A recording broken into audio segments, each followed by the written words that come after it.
Hello friends, good morning and welcome back to my channel Shubhapriya ক্রিয়েশনের আর একটা নতুন ব্লগে তোমাদের অনেক অনেক স্বাগত।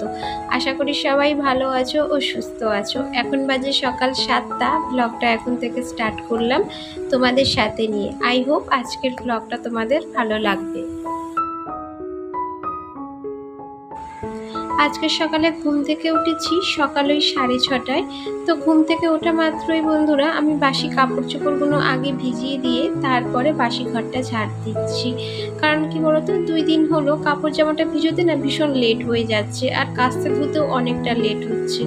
তো সেই কারণে ভাবলাম যে আজকের ঘুম থেকে উঠে আগে বাসি কাপড় চোপড়গুলো ভিজিয়ে দিই, তারপরে এদিকে সমস্ত কাজ সারবো। আর এখন যেন গরমের পরিমাণ দিনে দিনে আরও বেড়ে যাচ্ছে, আর বৃষ্টির তো নামও নিশান পর্যন্ত নেই। মানে এই সময়টায় তো কালবৈশাখী হয়, কিন্তু কালবৈশাখী তো দূর, একটু ঝড় বৃষ্টি কিছুই হলো না এবছর। তো জানি না দিনে দিনে হয়তো বৃষ্টিটাও কমে যাবে, আবার তার সাথে তো ঠান্ডা কমেই গেছে।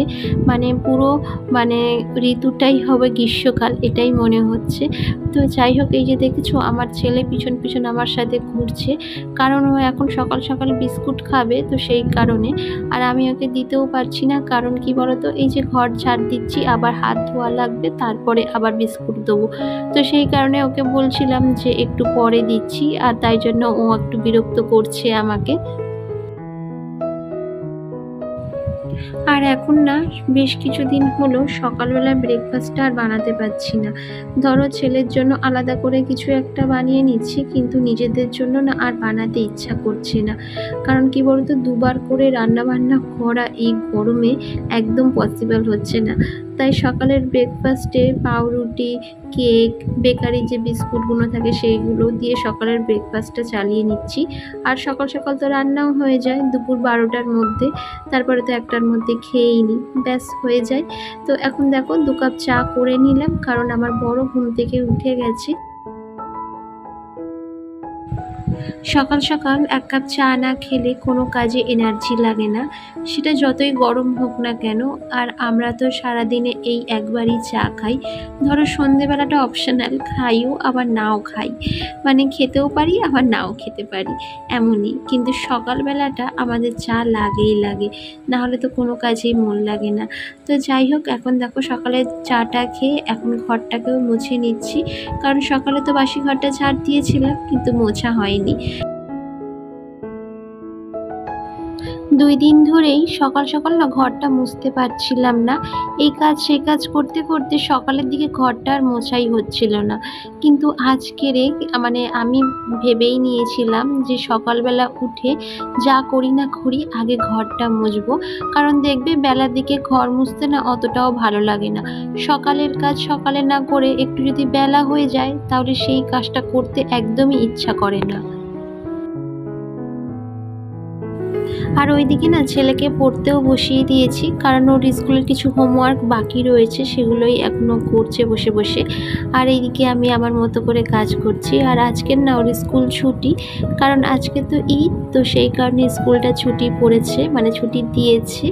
তো সবাইকে ঈদ মুবারক, সবার ঈদ খুব খুব ভালো কাটুক।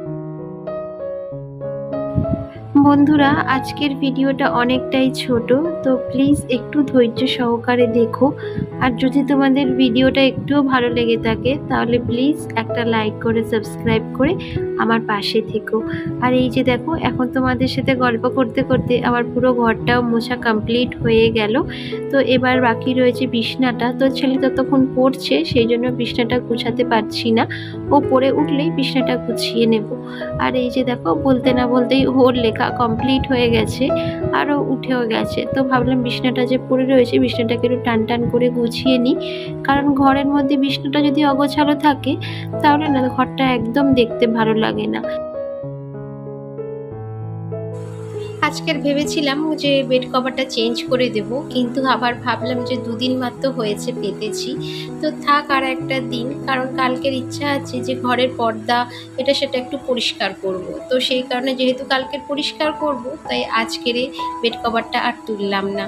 আর প্রতিদিন না দুদিন ছাড়া ছাড়া বেড কভার ধুতে হয় বন্ধুরা, কারণ গরমের কারণে এতটাই আঠা হয়ে যায় যে বলার মতো নয়। মানে নিজেদেরই থাকতে একটা কেমন লাগে, যেমন মানে জামা কাপড়ও পরে তেমনি বিছনার চাদরও পরে। আর এই বিছনাটা গুছালেই আপাতত ঘরের সমস্ত কাজ হবে কমপ্লিট আমার। আর তারপরে করব স্নান, আর ঠাকুরের পুজো তো রয়েছে। এখন না কদিন ধরে সকাল সকাল স্নান করেই ঠাকুরকে পুজোটা আগে দিয়ে নিচ্ছি বন্ধুরা। কারণ কি বলতো, আমার যেহেতু ছাদে ঠাকুর ঘর, তো তাই এত পরিমাণে গরম হয়ে যায়, একটু বেলা হলেই না ঠাকুর ঘরে আর ঢোকা যায় না। গরমকালে না এই ওপরের ঘরে থাকাটা খুব মুশকিল। আর এখন যা মারাত্মক পরিমাণে গরম পড়েছে, এসি ছাড়া থাকাই যাবে না মোট কথা। মানে প্রত্যেকটা ঘরে ঘরে, নিচের ঘর বলো উপরের ঘর বলো, যাই হোক না কেন, এসিটা একদম যেন মাস্ট। যেমন আমাদের ফ্রিজটা মাস্ট, তেমনই এসিটা মাস্ট হয়ে গেছে এই গরমের মধ্যে। কারণ কি বলতো, এতটা অতিরিক্ত পরিমাণে গরম তো আগে কখনো ছিল না। এই ইদানিং ধরো 2-3 বছর দেখছি এত অতিরিক্ত পরিমাণে গরম পড়েছে। আর এই গরমে বাঁচার জন্য এসিটাই হচ্ছে সব থেকে বেস্ট। তো যাই হোক, এখন দেখো স্নান টান করে চলে আসলাম ওপরে। আর দেখলেই তো ঠাকুর ঘরটা মুছে নিয়েছি। আর এখন এই ঠাকুরের বাসনগুলো মেজে নিচ্ছি রোদের মধ্যে বসে বসে। আর এই যে দেখো, আমার ছেলেও এসে আমার পাশে বসে পড়েছে। যত সকালেই পুজো দিতে আসি না কেন বন্ধুরা, আমার যে এই জায়গাটা দেখতে পাচ্ছ যেখানটায় বসে বাসন মাজছি, কোনো মতেই ছাওয়া পড়ে না। সেই একেবারে ছায়া পড়ে বিকেল 4টের পর গিয়ে। তো এইখানটায় না রোদের মধ্যে বসে বসেই আমাকে বাসন মাজতে হয়। আর ঠাকুরের বাসন তো একটু ডোলে মেজে না পরিষ্কার করলে পরিষ্কারও হয় না। তো এখন দেখো চলে আসলাম ঠাকুর ঘরে। কটা ফুল গাছে ছিল, তো সেগুলো তুলে নিয়ে একেবারে চলে আসলাম, কারণ বারবার না রোদের মধ্যে যেতেও ইচ্ছা করছে না। আর আমার ছেলে দেখো অনবরত বিরক্ত আমাকে করে যাচ্ছে, যতবার বলছি যে নিচে বসতে, ওই উপরটাতেই বসবে। যেদিন ওর স্কুল ছুটি থাকে এইভাবেই না সারাটা দিন বিরক্ত করতে থাকে। ধরো 2-2.5 ঘন্টা যাই স্কুল হোক না কেন, মানে তার মধ্যে না আমার সমস্ত কাজ কমপ্লিট হয়ে যায়।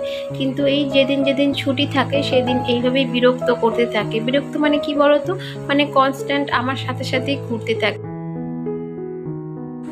ওইদিকে আমার ঠাকুরের পুজো দেওয়াটাও কমপ্লিট হয়ে গেছে। আর এখন দেখো চলে এসেছি নিচে এসে রান্নাটাও বসিয়ে দিলাম। আর আজকের না সোমবার, তো আবার নিরামিষ, তাই একটু ধোকার জানলা করব। আর এই যে দেখো ধোকাগুলোকে আমি একটু ভালো করে তেলের ওপর দিয়ে ভেজে নিচ্ছি। আর ওইদিকে পাশে দেখো গ্যাসে ভাতও বসিয়ে দিয়েছি। শুধু যে ধোকার ডালনা করব তা কিন্তু নয় বন্ধুরা, এর সঙ্গে আমাকে ডালও বানাতে হবে, কারণ আমার ছেলের জন্য। কারণ ও না মানে ধরো এই আদার্স কিছু টুকিটাকি যে রান্নাগুলো আমি করি সেগুলো দিয়ে একদমই খেতে চায় না। মানে ডালটা হলেও ও একটু শান্তি করে ভাত খায়। তার সঙ্গে ধরো একটু আলু বা ধোকা তুলে দিলাম, সেটা হয়তো খেলো, কিন্তু ডালটা আমাকে রেগুলারই করতে হয়। গরমের কারণে বন্ধুরা ঠিকঠাকভাবে ভিডিও আপলোড দিতে পারছি না। যেমন গতকাল আমি কোনো ভিডিওই দিতে পারিনি। মানে ভিডিও তো শ্যুট করেছি, কিন্তু এডিটিংটা যে করব অর্ধেকটা করে আর রেখে দিয়েছিলাম, তাই এনার্জিও লাগছিল না যে করতে। তো এখন দেখো রান্না ওইদিকে একটু হচ্ছে, আর এইদিকে আমি একটু ছেলেকেও ভাত খাইয়ে দিচ্ছি। কারণ কি বলতো, ও না ঘুমিয়ে মতো পড়ছিল ফোন দেখতে দেখতে। তাই জন্য ভাবলাম যে ওকে আগে ভাতটা খাইয়ে দিই, তারপরে বাদ বাকি রান্নাটা করব। ছোট বাচ্চা থাকলে না এই একটা অসুবিধা, মানে যতক্ষণ না ও বড় হয়ে নিজের হাতে খেতে শিখছে বা বুঝতে শিখছে, যতক্ষণ নিজেকেই সমস্ত কিছু করে দিতে হয়।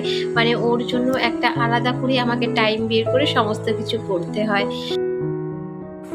তো বন্ধুরা আজকের ভিডিওটা এখানেই শেষ করলাম। যদি তোমাদের ভিডিওটা একটুও ভালো লেগে থাকে তাহলে প্লিজ একটা লাইক করে সাবস্ক্রাইব করে আমার পাশে থেকো। তো দেখা হচ্ছে নেক্সট ব্লগে।